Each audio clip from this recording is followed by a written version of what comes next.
Police వ్యవస్థ ఉన్నది కాంగ్రెస్ ప్రభుత్వంలో ఉన్న రాజకీయ నాయకుల మోచేతి నీళ్లు తాగడానికి కాదు, నిజంగా ప్రజలను కాపాడడానికి. ఏం చేస్తున్నారు సజ్జనార్ గారు, ఏం చేస్తున్నారు మీ టీం?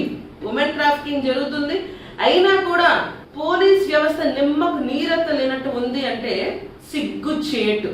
ఖమ్మంలో ఒక 12 ఏళ్ల పాపని బిఆర్ఎస్ నాయకుడు అత్యాచారం చేసి మేడపై నుంచి కిందకు తోసేస్తే అమ్మాయి చచ్చిపోయింది అనుకుని వదిలేశారు, చావలేదు. ఆఖరికి నిమ్స్ లో అమ్మాయి జాయిన్ అయ్యి ప్రాణం కాపాడుకోవడం కోసం విలువలాడుతుంది. హోమ్ మినిస్టర్ గా ఉన్న రేవంత్ రెడ్డి ఏం చేస్తున్నారు? నిమ్స్ హాస్పిటల్ ఎక్కడుంది?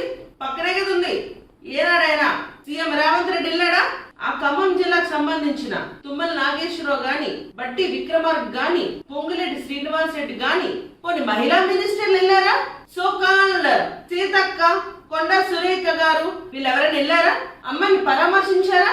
అట్లీస్ట్ అమ్మాయి దగ్గర నుంచి కన్సల్ట్ తీసుకున్నారా? మనం ఏం చెయ్యం, మనకి అవసరం లేదు. మనకి ఎంతసేపు ఎవరి కమిషన్స్ ఎక్కువ ఇస్తాడా అని చెప్పి మనం ఆలోచించడం, దానికోసం డిస్కషన్స్ ఉంటాయి తప్ప గాని అంటే అంత చులకన. ఓన్లీ మీరెంతసేపు కూడా కమిషన్ల కోసం రివ్యూ మీటింగ్లు పెడతారు తప్ప అఘాయిత్యాల మీద పోలీస్ వ్యవస్థ ఏం చేస్తుంది అన్న దాని మీద మనం ఇప్పుడు రివ్యూ మీటింగ్ పెట్టాం కదా. సిగ్గుండాలి కాస్తైనా ఈ పోలీస్ డిపార్ట్మెంట్ కి. ప్రతి రోజు ఒక 4 మహిళలు ఉమెన్ ట్రాఫికింగ్ లోకి వెళ్ళిపోతున్నారు. మేమిచ్చే నివేదిక కాదు, national crime bureau of records ఇచ్చే నివేదిక. కాంగ్రెస్ ప్రభుత్వం వచ్చిన తర్వాత 13% క్రైమ్ రేట్ పెరిగింది. ఆ విషయం గమనిస్తున్నారా? ఏనాడైనా ఈ పోలీస్ వ్యవస్థ సామాన్యమైన మహిళల కోసం పోట్లాడిందా? ఆలోచన చేసిందా? పోలీసులు అంటే ప్రజలకి పని చేయాలి, ప్రజలకి రక్షణ కల్పించాలి, అది పోలీస్ వ్యవస్థ చేయాల్సిన పని.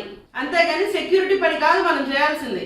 సో కాల్డ్ చాలా మంది ఉన్నారు, ఫెమినిస్టులని, ఇంటెలెక్చువల్స్ అని, ఇంకా బిఆర్ఎస్ పార్టీ పెయిడ్ ఆర్టిస్టులు చాలా మంది ఉన్నారు, కాంగ్రెస్ పార్టీ పెయిడ్ ఆర్టిస్టులు చాలా మంది ఉన్నారు. వీళ్ళందరూ ఏమైపోయారు? ఈ పాపని ఈ లుచ్చోగాడు అఘాయిత్యం చేసి ఇంత దారుణం చేస్తే మాట్లాడడానికి ఈ రోజు ఏ ఒక్కడికి కూడా మాటలు రావట్లేదు. అది తెలంగాణ సమాజంలో జరుగుతుంది. దీనికి మీరంతా కూడా వీళ్ళకి ఒత్తాసు పలుకుతున్నారు. ఇది సమాజం, ఇట్లా ఉంటుంది సమాజం. దీన్ని నవ సమాజం అంటారా? ప్రజల కోసం పనిచేసే పోలీస్ వ్యవస్థ కాదు ఇది. ఒక గాంధీ లిమిటెడ్ కంపెనీ కోసమే పనిచేస్తున్నారు. ఎందుకంటే గాంధీ లిమిటెడ్ కంపెనీకి పనిచేస్తే మీకు జీతాలు వస్తాయి కాబట్టి. తెలంగాణలో మార్పు రావాలి. అదే ఈ రోజు మా భారతీయ జనతా పార్టీ వస్తే ఇలాంటి లుచ్చ పని చేసిన వాడిని ఇమీడియట్ గా మేము ఎన్కౌంటర్ చేస్తాం. అది మేము చేసే పని.